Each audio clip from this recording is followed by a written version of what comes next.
Hi, welcome back to Sonic Sunday School. As I predicted in the last video, between work and jury duty and working around the house, I have had no time to put together or think of, even just to think of a lesson to put together. So this video, I am going to do a little continuation of the budget guitar discussion. Please pardon my voice. I've also caught a cold this week, which, on top of everything else, is awesome. But, we talked about some of the lower end guitars in a previous video.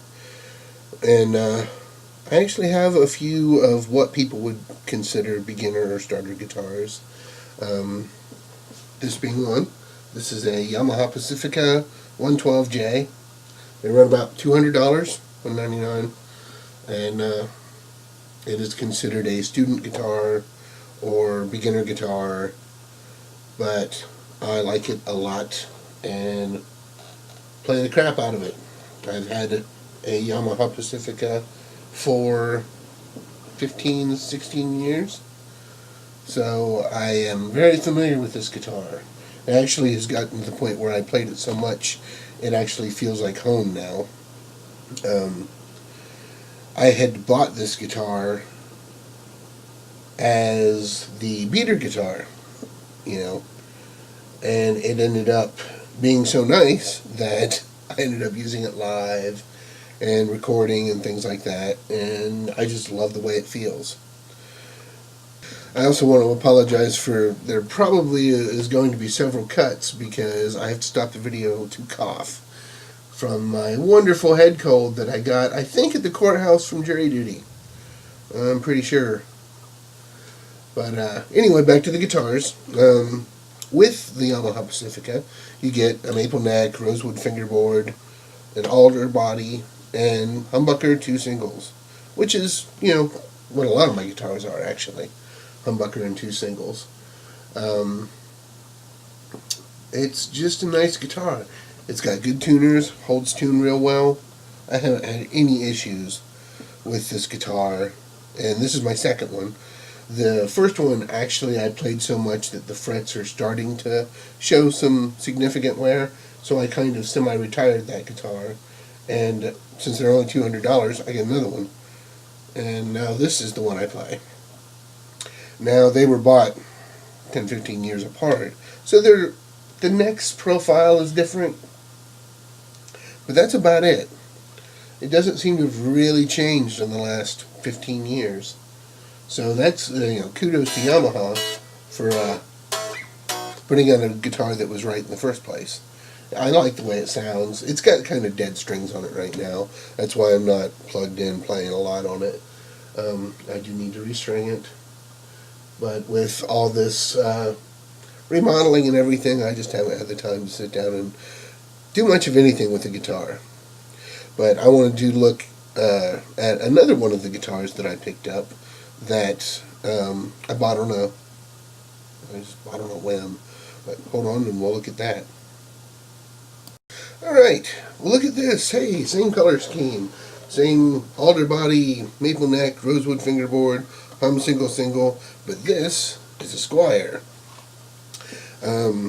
I was poking around online one day, and I had wanted a natural Strat. Not just the Yamaha or anything else. I wanted a natural looking Strat. I had the chance to play one many years ago, and I really liked the look of it. Unfortunately, the guy wouldn't sell it to me, so. And, if you pick one up, if you pick a Fender up, they're starting right around $850, and this was $200. Well, actually, it was $179. It's a Squier Affinity Strat. I knew I was taking a chance because I'd played Affinities in the past and had been thoroughly unimpressed.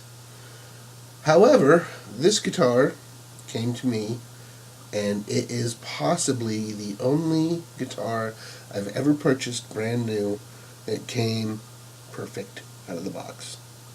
It was set up just the way I would have set it up. I mean, it needed a little tweaking in the tuning, but it was pretty much perfect.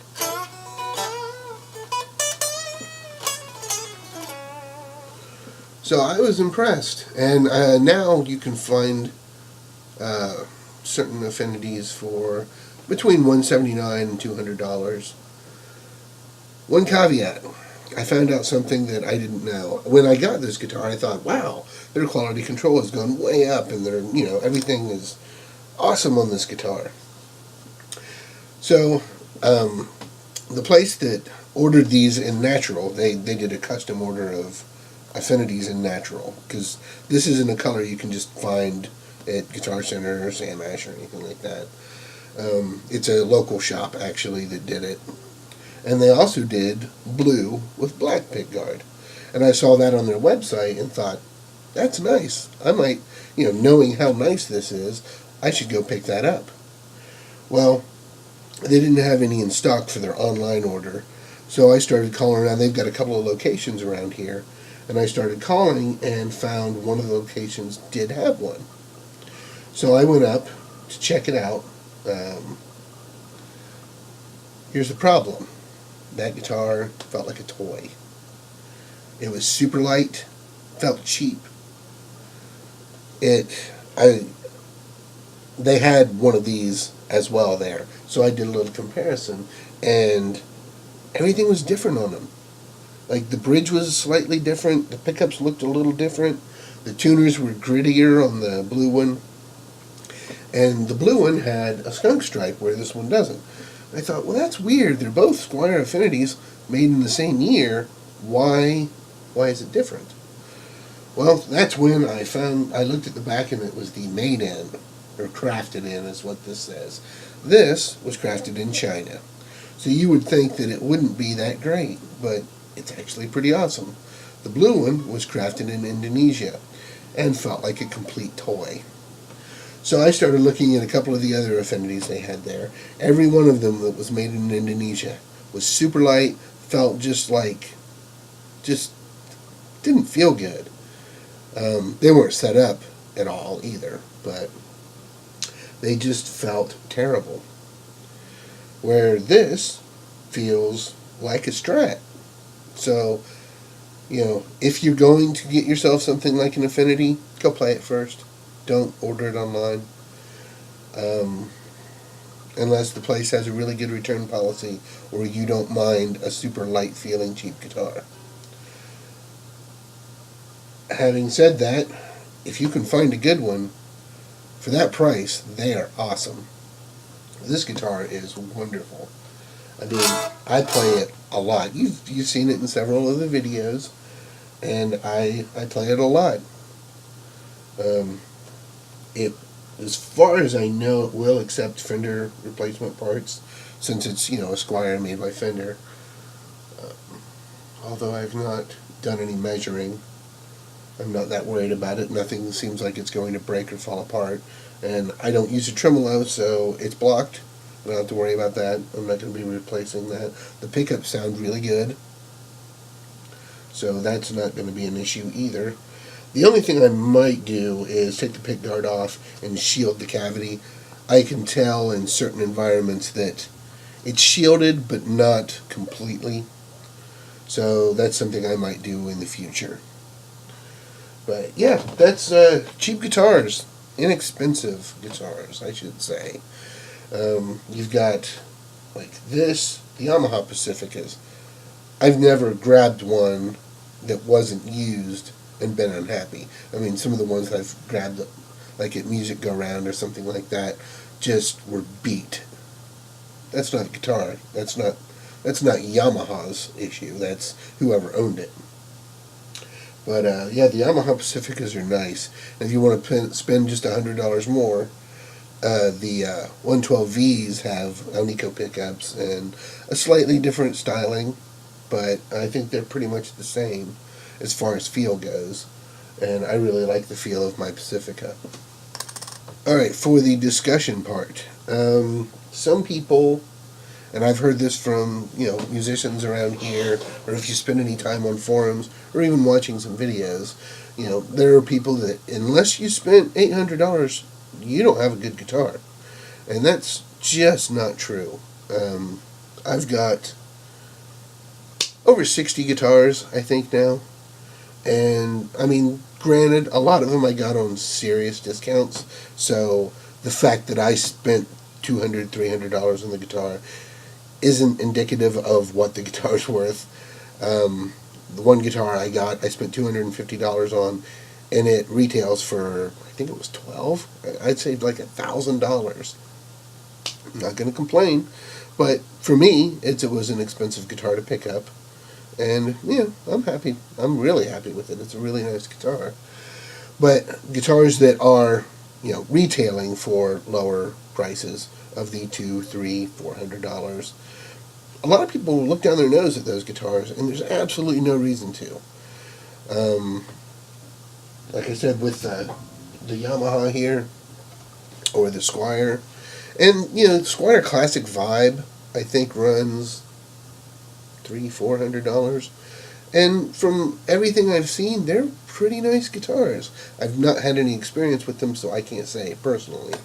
But whenever you get into that, you've got some Epiphones that are running, around that price that are pretty well made. Of course, you've also got other guitar companies that are out there putting out guitars, like Washburn or there's everybody, Diamond, or formerly DBZ guitars. I've got a Bolero that's $300 new, brand new, $300. That guitar plays great. There's a review of it on here somewhere. Sorry about that. Had to hack a lung up and take a drink. But the Bolero, it is a really, really nice guitar. $300 out the door. A lot of people consider that a cheap beginner's guitar, and it really isn't. It plays like a much higher end guitar. I also own American Strats. I own two Fender Strat Pluses, one American Strat, a 1974 Telecaster, and a Gibson Les Paul Custom. So I am familiar with the higher end, more expensive guitars. I don't just own $200 guitars.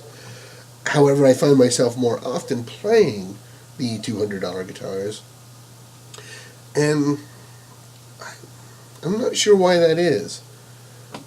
I like my Strats. I think a lot of it is the style of music that I play. One moment, we've got a storm coming in. The style of music that I play, I use humbuckers, and all my Fender Strats, with the exception of the Squier, have single coils. So I use them to record, but I don't really use them live. I have a blue Strat Plus that was my main guitar for 7 or 8 years, and I played the crap out of it.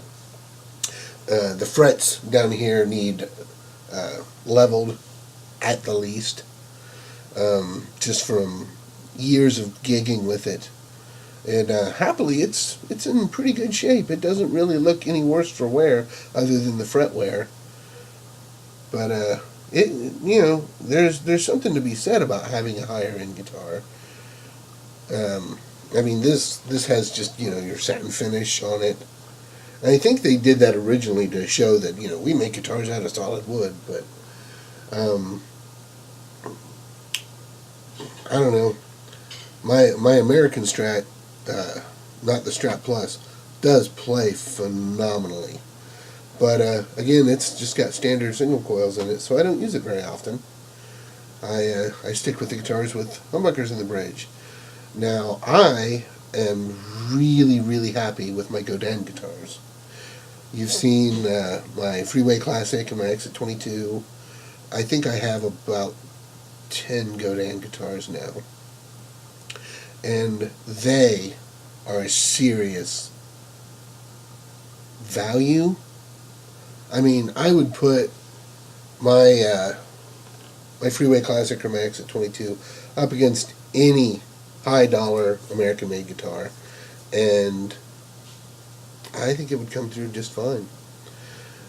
I mean, when you're talking about finishes and things like that, okay, the Exit 22 is pretty plain. It's just mahogany body.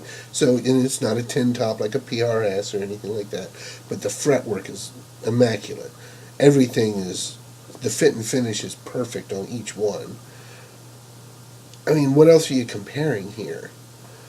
So if you're not, worried about having some sort of tin top, and the Freeway Classic has a flame maple top. I mean, it may not be as highly figured as some of the, Tom Andersons that are out there, but it wasn't $3,000 either. But it plays like it cost, $1,500, $2,000. Plays great. Everything on it works. All right. Well, I think I'm going to cut this short. I haven't been able to get rid of a headache since yesterday. And I really only just did this video because I wanted to get something out there. I'm trying not to miss too many weekends. As you can, I can see it in the monitor that I look terrible. I know. Bags under my eyes. Can't help it. But I just wanted to put a video out with something. I'm going to try and get something, even if it's small, maybe just even a vlog or something about what's going on. But, alright. Well, I hope you have a good week, and I will see you next time. Thanks.